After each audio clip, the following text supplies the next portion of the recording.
de Jesus. A chave dessa noite é a chave da bênção no lar.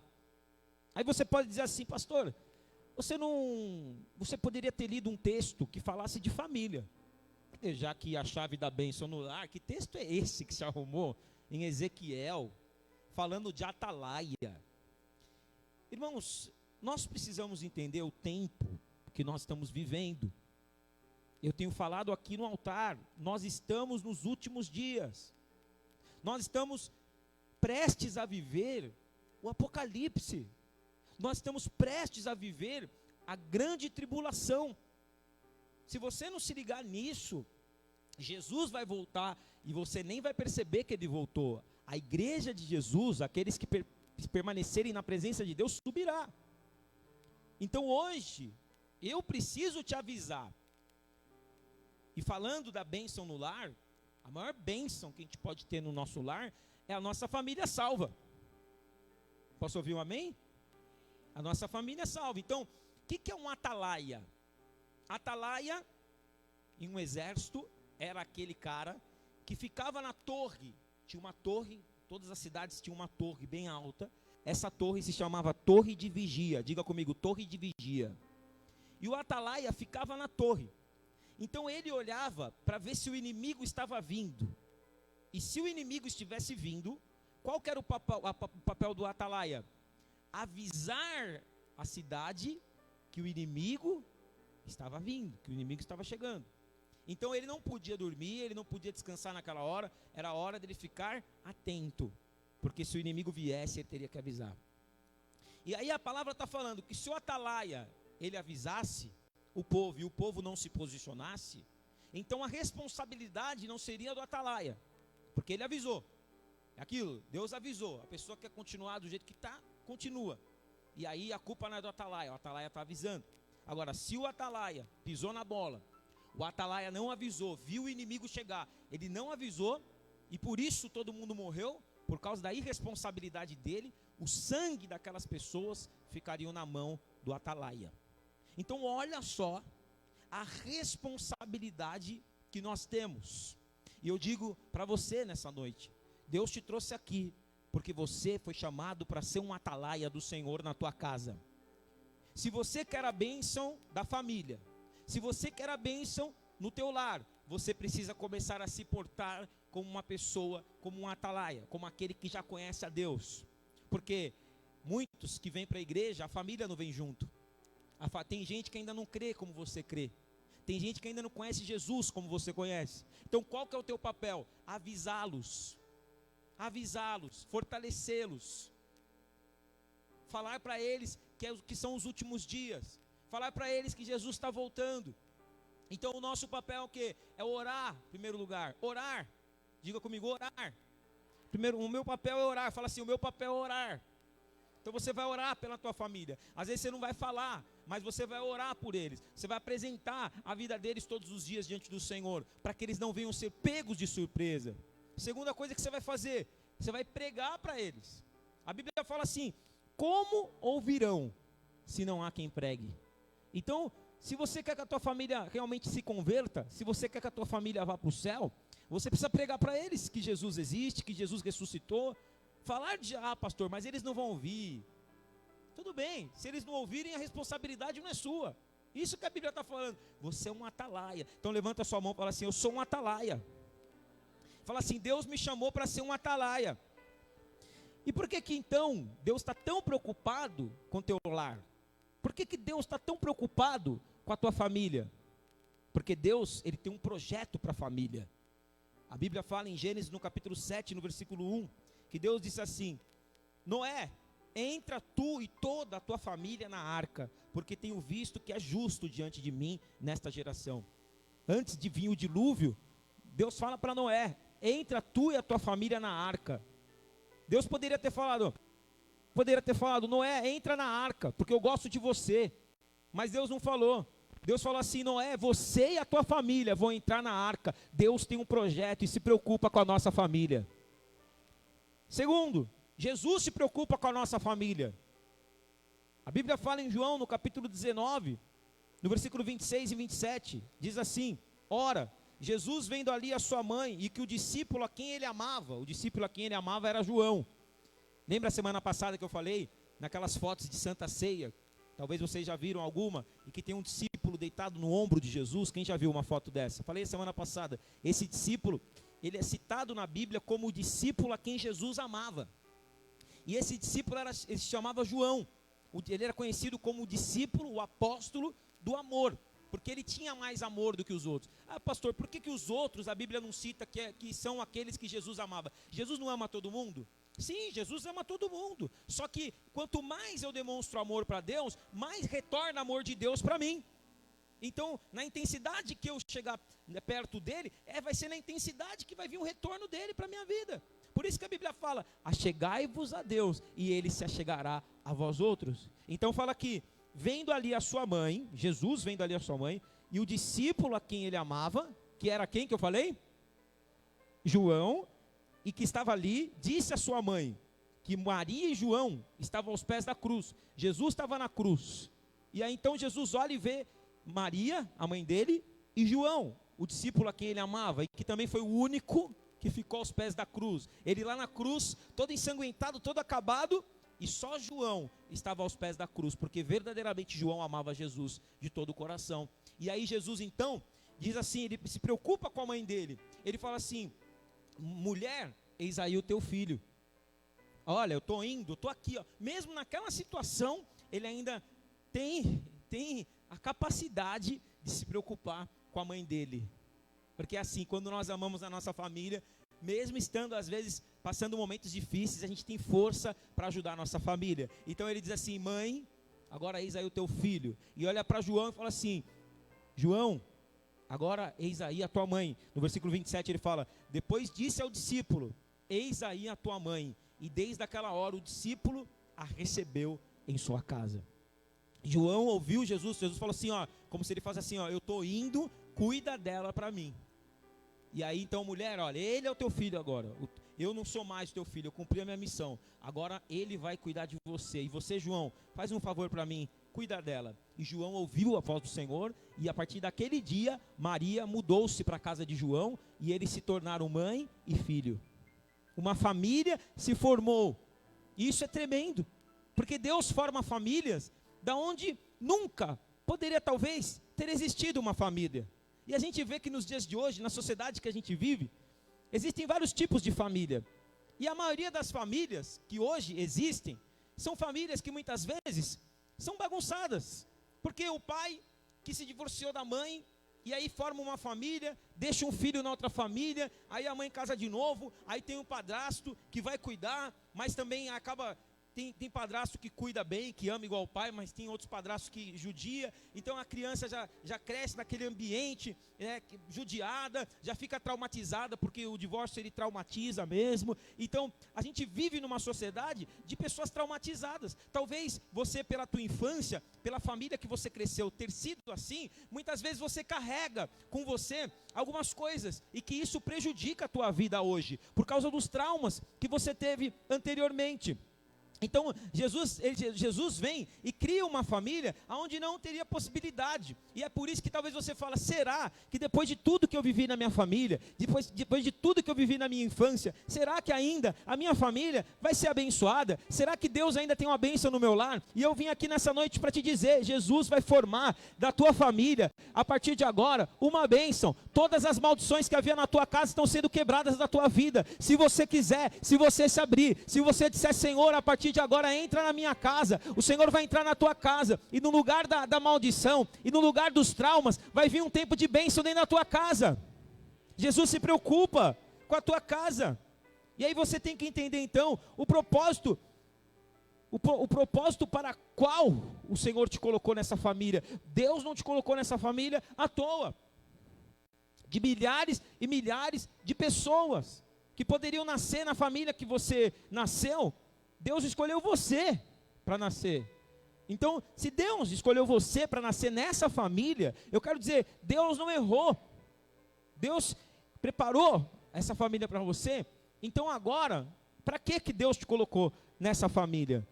Para que Deus te colocou nessa família? Para você interferir na história da tua família. Posso ouvir um amém? Então Deus, fala assim, Deus me levantou para interferir na história da minha família. Deus tem um propósito com você nessa casa que você está. Deus tem um propósito nesse casamento. Deus tem um propósito nesses filhos que nasceram. Esses filhos que muitas vezes são desprezados. Não foram programados. Até aqueles, olha, eu posso dizer que talvez, na visão de muitos, quando eu nasci, eu não fui programado. A minha avó falava assim quando eu nasci, talvez ela não aceitava quando eu nasci, ela falou assim, vai ser ladrão. Ela falava, vai ser ladrão. Mas aí depois eu fui crescendo, e eu fui o único neto dela que se converteu, e começou a buscar a Deus. E no fim da vida dela, ela dizia assim, olha aqui, o Dedé é um dos únicos netos, meu homem, que é crente. Posso ouvir um amém? Você vê como as coisas mudam, você vê como Deus escolhe as coisas loucas para confundir as sábias. É por isso que Deus te escolheu. Talvez ninguém dava nada para você, mas Deus te chamou, porque Deus não escolhe como o homem escolhe, Deus escolhe segundo a sua soberana vocação, e o Senhor te chamou para transformar a sua vida, para trazer através da tua vida todas as bênçãos que Ele tem para trazer nesse tempo, e você vai viver em nome de Jesus. Você não pode, então, qual que é o propósito na sua vida? Lutar pela salvação da tua família. Fala assim, o propósito é o lutar pela salvação da minha família. Olha para a pessoa que está do teu lado e fala assim, como você está bonito? De máscara. Fala assim, Deus tem um propósito para ela. Na sua família. Através de você. Então não abra mão da salvação da tua família. Você tem uma promessa que te respalda. Atos capítulo 16, versículo 31. Crê no Senhor Jesus Cristo e será salvo tu e a tua casa. Você tem um respaldo do Senhor. O Senhor está falando, vai, porque se você crer, a tua família vai ser salva. Aleluia. E aí então, por que às vezes você pode dizer assim, por que Senhor eu? Por que eu, Senhor? Não podia ser outro? Porque você chegou primeiro. Você conhece a Deus, e quem chega primeiro pavimenta o caminho, prepara o caminho para os outros. Então hoje, você tem a responsabilidade, você chegou, você conheceu a Deus, você sabe que Deus existe, você sabe que Jesus existe, você tem que falar para os seus familiares. Você não pode você não pode perder as oportunidades. É óbvio que, às vezes, uma atitude fala mais que 1000 palavras. Não é por muito falar que você vai ser ouvido. Às vezes, o teu posicionamento como cristão, como servo de Deus, vai trazer para você o reconhecimento. O cristão, quando ele se converte, ele passa por várias etapas. A primeira etapa é a crítica. Quando você aceita Jesus como seu Senhor, como seu Salvador, quando você começa a buscar a Deus, primeira coisa que você vai enfrentar, crítica. Eu lembro quando eu me converti e que eu comecei a ir para a igreja, eu sempre fui muito 880. Quando eu era do mundão, eu ia para as festas, eu bebia, eu só não usei droga, né? Graças a Deus. Toda vez que eu usava droga, acabava a droga na minha vez. Graças a Deus, né? Por isso. Deus tinha um propósito comigo. E às vezes eu bebia até cair. Eu bebia, quando era 7 horas da manhã, estava bebendo ainda. E aí então, o Senhor, Ele tinha um propósito na minha vida. E aí quando eu fui para a igreja, que falaram para mim que o Salgadinho ia fazer um show com o Catinguelê, não era com o Catinguelê, que o Salgadinho ia cantar na igreja. Naquela época eu gostava pra caramba do Salgadinho, né, do Catinguelê na época. Eu falei, eu vou para a igreja. Aí eu fui, só que o Salgadinho não foi. Só que naquele dia, sabe aquele dia que parece que Deus está falando só com você? Você está na igreja, a palavra está vindo, e às vezes, poxa, está todo mundo ali, tem bastante gente, mas parece que a palavra está falando com você. Quem já sentiu isso alguma vez? Eu senti isso naquele dia. E naquele dia eu voltei para Jesus, eu retornei para os caminhos do Senhor e nunca mais saí da igreja. Uma grande bênção. Só que o que eu tive que fazer para permanecer na igreja? Eu tive que praticamente me internar na igreja. Como eu falei para vocês, eu sou muito 880. Então assim, ou eu estou com Deus, ou eu estou no mundo. Como fala, né? O católico, quando ele não vai para a igreja, ele é chamado católico não praticante. É ou não é? Católico não. E o evangélico? Evangélico não tem evangélico não praticante. Ou você é convertido ou você é desviado. Então para não ser desviado, eu falei, então eu vou me internar, ainda que eu tiver que todo dia para a igreja. Eu vou todo dia para a igreja. Então eu ia para a igreja, está aqui o Daniel, deixa eu mentir. Daniel que eu conheço até desde a época das cavernas, né? O Daniel não deixa eu mentir, ia de segunda, ia de terça, ia de quarta, ia de quinta, ia de sexta, de sábado e domingo. Eu sabia todos os temas dos cultos. Segunda era culto de empresários, terça-feira era culto do Espírito Santo, quarta-feira era quarta de poder, quinta-feira era culto de conquista, sexta-feira era culto de libertação, no sábado era culto de casais e no domingo era celebração da família. Eu chegava na igreja 8 horas da manhã e ia sair na igreja depois do último culto. Por quê? Eu sabia que se não fosse assim eu ia voltar para o mundo, porque eu ainda tinha amigos no mundo. Eu tinha amigos que iam na minha casa todo final de semana. E aí, você não vai? E aí eles ficavam me oriçando. E algumas vezes depois que eu me converti, acabei indo.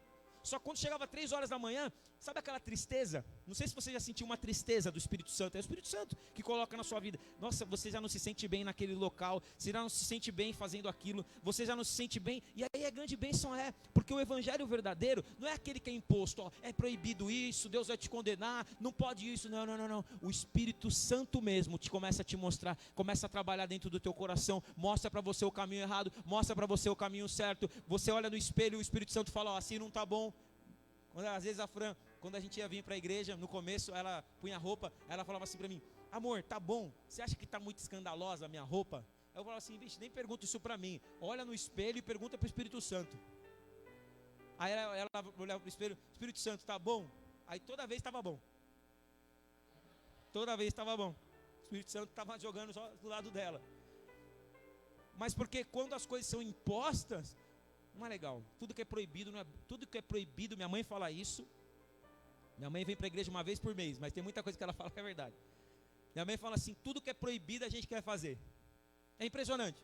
Falou que não pode, o homem quer testar para ver se não pode mesmo. É ou não é verdade? Então, Deus não fala não pode. Pastor, eu posso beber? Se eu estiver na igreja, eu posso beber? Pode, fica à vontade. Pode beber. O problema é seu.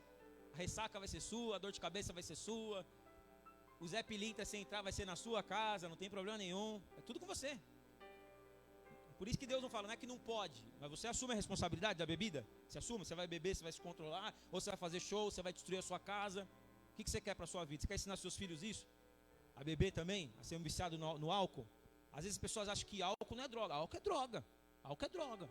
E quando você consome exageradamente, você acaba ficando viciado. Então, o Senhor começou a trabalhar na minha vida, eu me internei da igreja. Sabe o que eu ganhei? Crítica. Na época, minha família toda praticamente não ia para a igreja. Então, recebi crítica. Minha mãe falava assim para mim, leva a sua cama para a igreja, já que você só fica na igreja, leva a sua cama para a igreja. Os amigos que eu tinha antes, já não batiam o mesmo papo. Eles estavam falando da noite passada, dos vômitos que eles vomitaram, e eu já estava falando da igreja, das bênçãos, dos milagres, entendeu? Já não bate mais, o assunto já não bate mais. E aí então, eu comecei a entender que eu tinha que fazer novos amigos, eu tinha que fazer amigos na igreja, eu tinha que fazer amigos que eram amigos de Deus, amigos que tivessem as mesmas convicções que eu, e foi o que eu fiz, e Deus me deu amigos, Deus me deu tantos amigos, e que os antigos continuam na mesma vida. Às vezes eu passo na frente do bar que eu ia, o bar faliu, mas eles estão no bar do lado, e graças a Deus que eu não estou lá. Olha o quanto eu progredi, olha o que Deus está fazendo na minha vida. Se eu tivesse ficado lá, quem eu seria? Seria mais um. Mas o que eu recebi da minha família naquela época? Crítica. O que eu recebi dos meus amigos naquela época? Crítica. Mas mesmo assim, eu perseverei na presença do Senhor, porque o segundo passo, depois da crítica, sabe qual é? O respeito. Depois que você passa pela crítica por se tornar um cristão, você começa também a ganhar o respeito, se você perseverar. As mesmas pessoas que me criticaram são as pessoas que depois estavam pedindo oração para mim. Passou o tempo, viram? Será que se converteu? Elas se contestando para ver se você se converteu. Elas contestando para ver se você está com Deus de verdade. Aí quando você prova, quando você permanece, aí elas falam, nossa, é de Deus mesmo. Tem um primo meu, que ele gostava de ficar brincando comigo. Ele falava assim, ó, ele é corintiano, aí ele falava assim, ó, tá descendo em mim um demônio agora. O pavilhão 9. Né? Para ver o que eu queria falar. Aí eu falava, para de ficar brincando, na hora que o demônio te pegar de verdade, aí você vai ver só, aí você vai me chamar. Aí beleza, passou o tempo, comecei a trabalhar com ele. Aí uma vez, ele estava passando uma situação muito difícil, e ele falou assim para mim, aí, falei, agora é minha vez. Que ele falou assim para mim, vamos comigo, porque eu estou com medo, é uma situação que aconteceu, então estão investigando o meu sócio, eu não tenho nada a ver, eu já nem faço mais parte da empresa, mas vai que eu sou preso, vamos comigo. Eu falei para ele, não, vamos. Aí no caminho ele falou, vai orando aí. Já mudou, né? Aquele que zombava, que brincava, já não existia mais, agora ora por mim aí. Aí eu falei, agora eu vou dar uma brincada com ele também. Falei assim, não, fica tranquilo, o máximo que vai acontecer é você ser preso. Se você for preso, eu vou lá na cadeia pregar para você. Não, pelo amor de Deus, eu tenho uma filha para criar, não fala uma coisa dessa. Aí chegou lá na frente do investigador, ele falou, senta na outra mesa ali, vai orando por mim. Aí eu fui orando, não deu nada para ele. Mas você vê que as pessoas sabem, as pessoas olham para você, as pessoas sabem se você realmente está com Deus ou não. As pessoas veem em você a luz do Senhor, as pessoas veem em você realmente a tua dedicação, a tua devoção, a tua santidade ao Senhor. E a tua família está olhando. A mesma família que critica é a família que depois vai te respeitar, e é a família que depois... Qual o terceiro passo da etapa do cristão? O terceiro passo é a admiração. Porque depois que você é criticado, depois você se torna respeitado, e depois do respeito vem a admiração. E aí é a bênção do Senhor. Porque quando você é só respeitado, é assim, ora por mim, mas eu não quero servir a Deus não, eu não quero ir para a igreja que você vai não. Mas depois que as pessoas começam a ver a bênção de Deus na sua vida, a transformação de Deus na tua vida. Você tinha depressão, agora você não tem mais, você foi curado. Aí de repente você tinha síndrome do pânico, você não tem mais, você foi curado. Aí de repente você não tinha como diz minha mãe, você não tinha um gato para puxar pelo rabo. Aí agora Deus está te prosperando, Deus está abrindo portas, Deus está te elevando. Aí elas falam, nossa, não é que funciona mesmo servir a esse Deus? E elas começam a ter admiração. E aí é a hora que o coração se abre, e se você perceber, você ganha a sua família para Jesus. E depois da admiração é a hora da salvação. Mas para ter a bênção no lar, você tem que ter o quê? Diga assim, a aliança de Ruth. Para você quer ter a bênção no lar, você tem que ter a aliança de Ruth. Quem foi Ruth na Bíblia?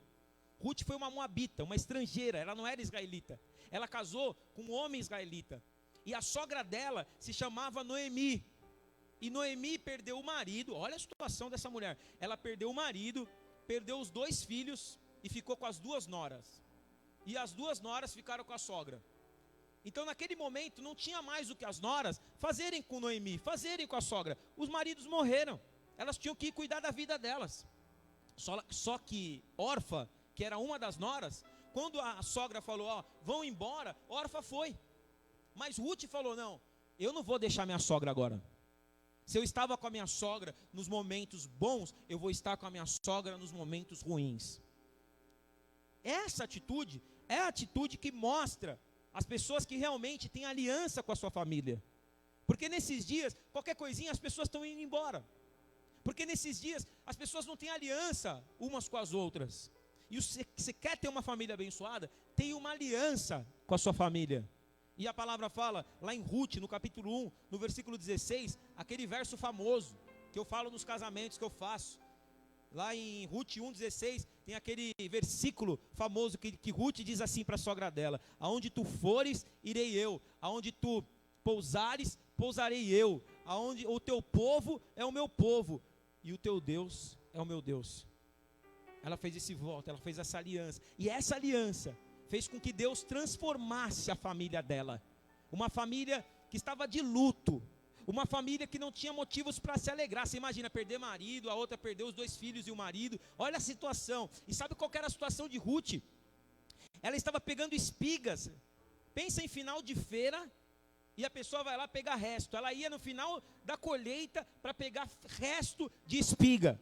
Só que a aliança dela fez a diferença e moveu o coração de Deus. E um dia desses que ela estava lá pegando o resto, Deus abriu o coração do dono daquela colheita, e o dono chegou para ela e falou assim, ô mulher, o que você está fazendo? Eu estou pegando o resto aqui para alimentar. Eu fiquei sabendo da sua história, a partir de hoje você não pega mais resto, a partir de hoje você vai colher junto com todo mundo aqui.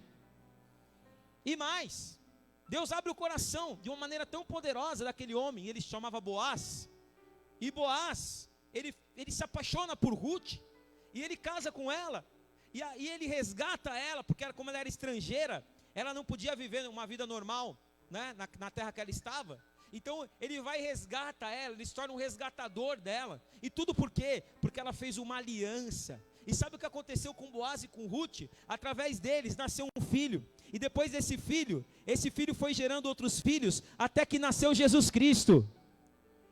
Olha o que aconteceu, por uma aliança. Se ela tivesse ido embora, ela não tinha vivido essa transformação. E o Senhor está falando, tem aliança na tua vida, porque Ele tem uma poderosa, não importa como está a tua vida, não importa como está teu casamento, não importa o que você já passou, importa se você quiser hoje fazer uma aliança com Deus, fazer uma aliança com a tua família, Deus vai transformar a tua família.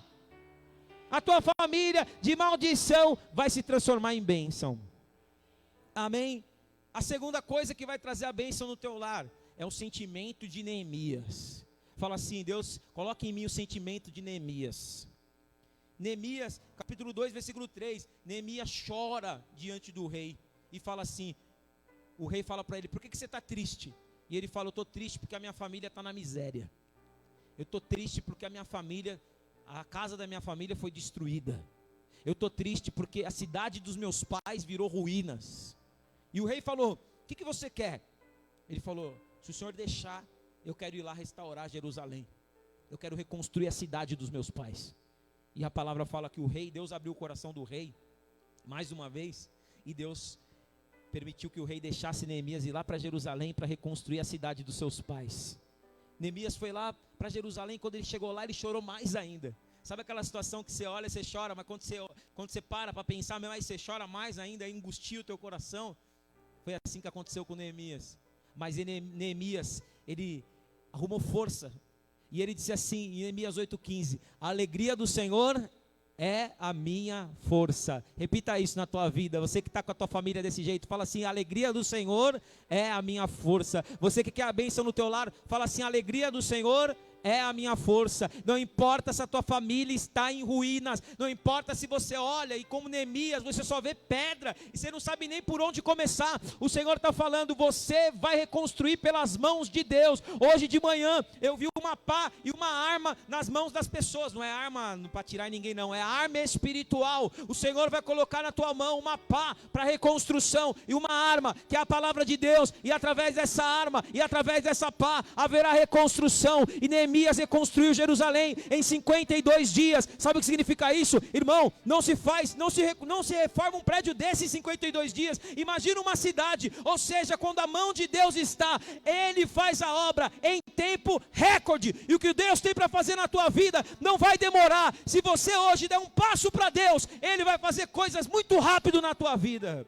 Coisas que demorariam, vão acontecer muito rápido. Tudo porque você está se entregando para o Senhor. Amém? Fala assim, eu vou ter sentimento de Neemias. O que mais? A terceira coisa que você tem que ter para ter a bênção no teu lar, você tem que ter o governo de José. A palavra fala, se tem alguém que era para ser revoltado, era José. José, ele foi vendido pelos seus próprios irmãos. Ele foi vendido, ele ia ser morto pelos próprios irmãos. Mas Deus livrou ele da morte, porque Deus fez com que Rubem, que era o filho mais velho, o irmão mais velho dele, falasse assim, não mata ele não, vende ele, senão a gente vai ficar com esse peso na consciência. Mas foi Deus que fez Rubem pensar desse jeito. José foi vendido por uma caravana de ismaelitas, foi vendido para o Egito. E quando a vida dele começou a melhorar, sabe quando sua vida começa a melhorar, parece que vai melhorar, de repente uma coisa pior que você não está esperando? Quem já passou por isso? Quando parece que está melhorando, piorou. José estava assim, quando ele estava, agora eu vou andar direitinho, agora eu não vou mais errar, agora, sabe, eu não vou mais lembrar do que os meus irmãos fizeram para mim, agora eu vou viver uma vida tranquila. Quando ele pensou isso, aí ele estava trabalhando na casa de Potifar, e a mulher de Potifar gostou dele, queria deitar com ele. E aí então, todo dia ela ficava chamando ele. Eu até brinco, ficava falando assim, ô Zé, é hoje Zé? E ele falava, sai daqui, pombagira, né? Tô, Zé, só uma vezinha. E José falava, não, eu sou fiel ao meu Deus, e eu sou fiel ao teu marido, né? Você não é fiel, mas eu sou fiel. E um dia, sabe o que ela fez? Ela acusou ele de tentar estuprá-la. E ele foi preso. Ele foi preso. Ele ficou na cadeia. E lá na cadeia, Deus era com ele. Deus era com ele na cadeia. Ele foi preso injustamente. E ele se tornou líder dos presos. Olha que impressionante. E aí, um dia, o padeiro foi preso também o padeiro do rei, e o copeiro do rei foi preso também. E eles sonharam, eles tiveram sonhos. O copeiro sonhou com uma bandeja, né, com 3 dias lá com uvas, com cachos de uvas. E o padeiro sonhou com pães, com pássaros. E José trouxe a interpretação e falou para o copeiro: você vai voltar a servir o vinho para o rei. Mas você, padeiro, você vai morrer daqui 3 dias. E a revelação foi batata. Passou 3 dias, o copeiro voltou a servir vinho para o rei e o padeiro morreu. Só que aí José pediu para o copeiro: quando você for para a presença do faraó, não esqueça de mim. Só que o copeiro esqueceu. Mas Deus não esqueceu. E o que eu vim falar para você? Talvez você ache que o homem te esqueceu.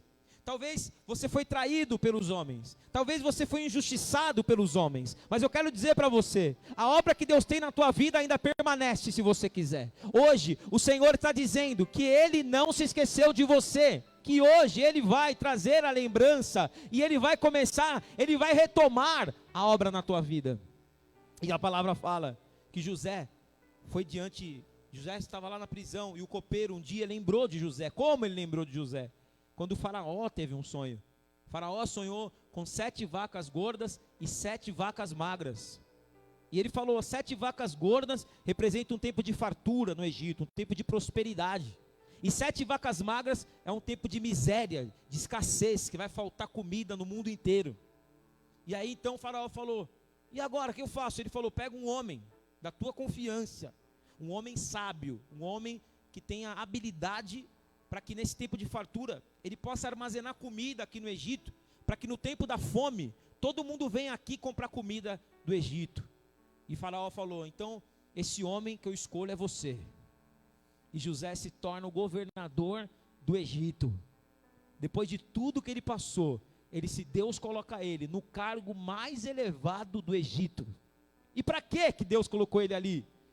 Era para ele se vingar dos seus irmãos? Para que Deus colocou ele naquela posição? Para ele agora falar assim: agora é minha vez, vai comer aqui, ó, nas minhas mãos. Foi para isso que Deus abençoou ele? Não. Simplesmente os 7 anos de fartura passaram, ele acumulou a comida lá no Egito, e depois de 7 anos começou o tempo da miséria. O mundo inteiro não tinha comida, estava todo mundo na escassez, e foi questão de tempo para os irmãos virem para o Egito também comprar comida.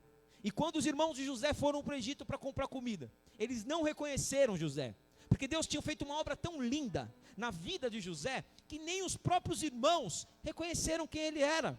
E sabe o que eu tenho para te dizer? Que a obra que Deus vai fazer na tua vida vai ser tão maravilhosa, que as pessoas que te conheceram, e até mesmo a tua família, não vai acreditar naquilo que Deus vai fazer na tua vida e através de você. Deus vai transformar a tua vida, até o teu semblante vai mudar a partir de hoje. E a palavra fala que os irmãos não reconheceram José, mas José reconheceu os irmãos.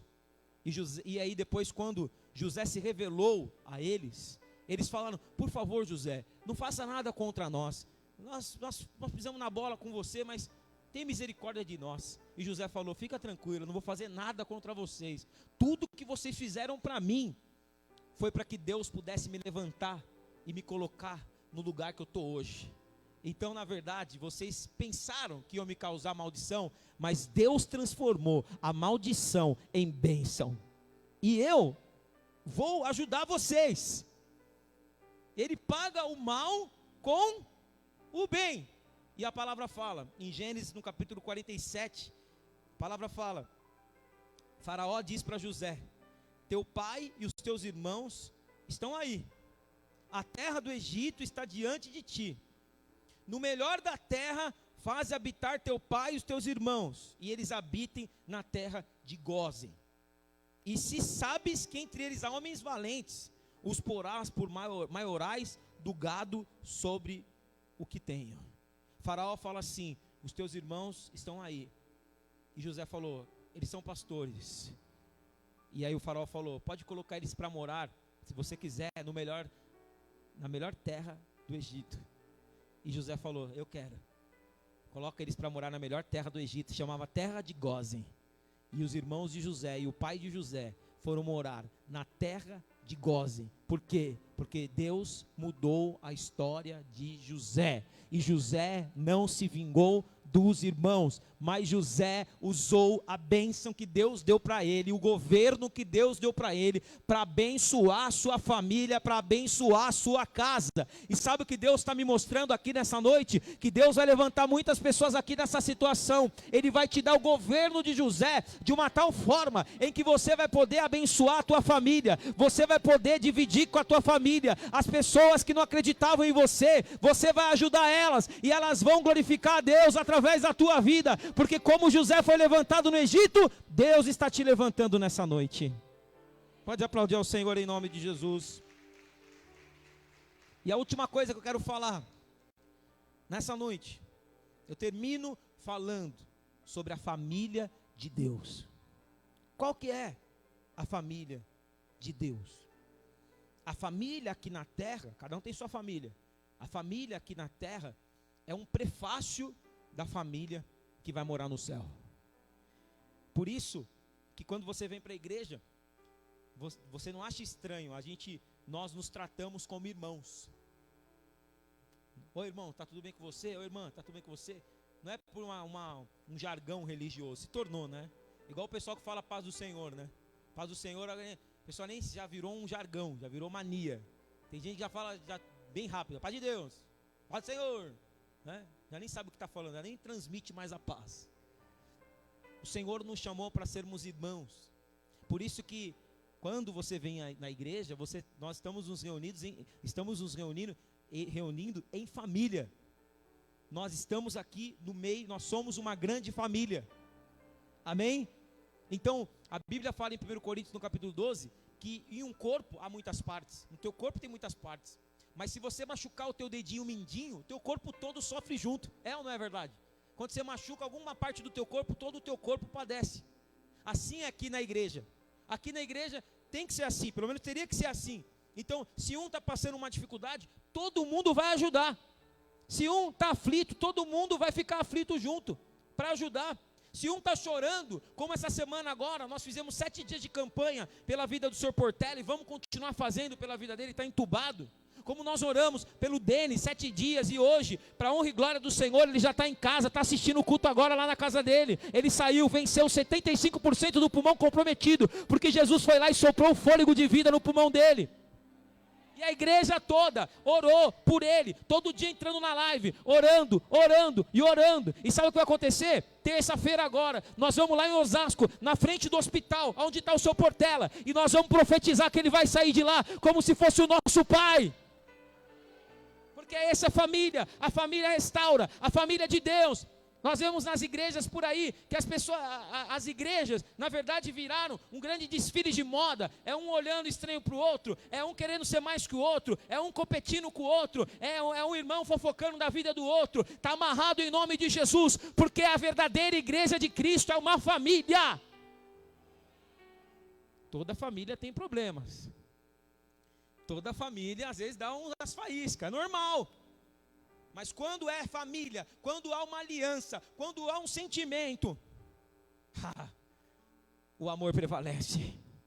E eu quero declarar que o amor de Deus está tomando aqui essa igreja nessa noite. E eu posso dizer para vocês, pode ter certeza, que na verdade, eu falo isso, que eu aqui na igreja, quando eu venho para a igreja, eu não venho aqui só para ver as ovelhas, eu venho para ver a minha família.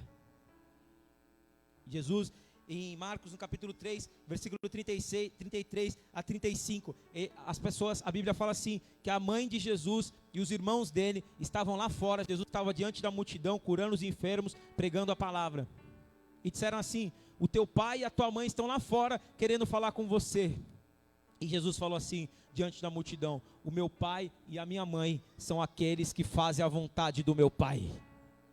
Ou seja, são vocês, você é minha mãe, você é o meu pai, você é o meu novo irmão, Amém? Então nós aqui, nessa noite, estamos em família. Até vocês que estão chegando agora, entra para essa família. Vocês vão ter o mesmo pai. A grande bênção de entrar para a família na igreja é que você começa a ter um pai. Ainda que você não teve um pai humano, você começa a desfrutar de um pai espiritual, que cuida de você, que supra as suas necessidades, que cura as suas enfermidades, que até na enfermidade afofa o teu leito, que te diferencia, que te livra, que te abençoa. Então hoje, não saia da família que Deus te colocou. Hoje você tem uma família humana, mas você também faz parte hoje daquela família que vai existir eternamente, que é a família de Deus que vai morar no céu, que é o corpo de Cristo, porque Ele é o cabeça, mas nós somos o corpo, nós fazemos parte dessa família, e nós vamos morar no céu com Cristo.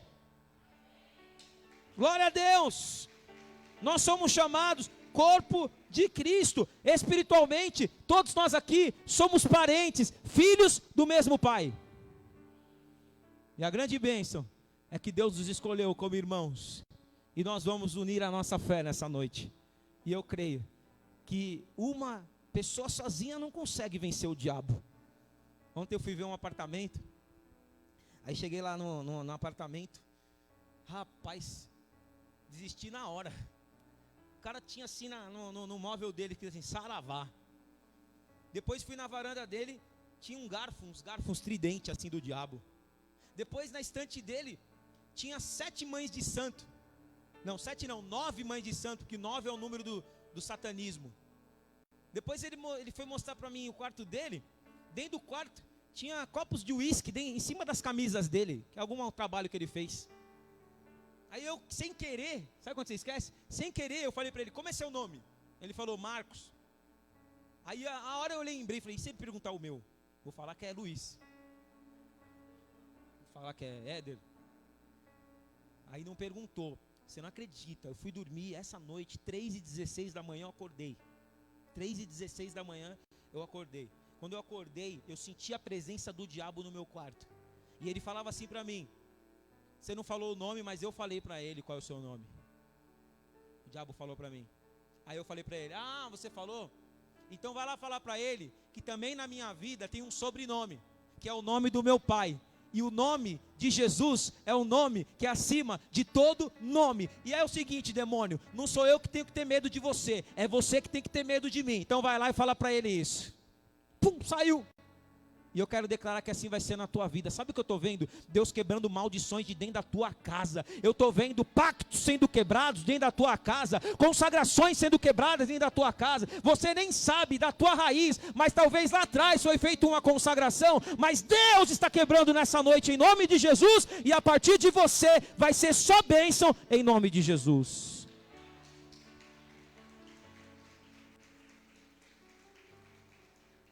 Curva a sua cabeça, feche os seus olhos.